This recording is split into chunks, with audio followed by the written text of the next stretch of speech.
Chole curry చేసుకుందాం. ఇవి రాత్రి నానబెట్టేసి ఉడకబెట్టాలి. కొంచెం ఉప్పు వేసి ఇలా మెత్తగా ఉడికించుకొని తాలింపు వేసుకోవాలి. ఈ చోలే కర్రీకి కావాల్సినవన్నీ ఇవన్నీ వేసుకునేటివి. జీలకర్ర ఆవాలు వేసాను. ఉల్లిపాయ పచ్చిమిరపకాయ వేయించుకుందాం. కొంచెం అల్లం వెల్లిపాయ, పసుపు, కొంచెం కొబ్బరి పొడి, కొంచెం కారం సరిపడా, ధనియాల పొడి, గరం మసాలా, ఉప్పు వేసుకోవాలి.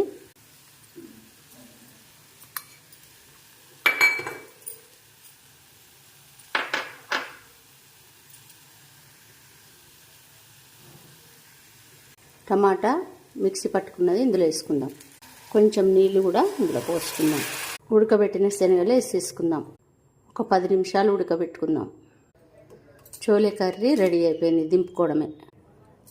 చోలే కర్రీ రెడీ అయిపోయిందండి. పూరిలోకి, చపాతీలోకి, అన్నంలోకి చాలా బాగుంటుంది.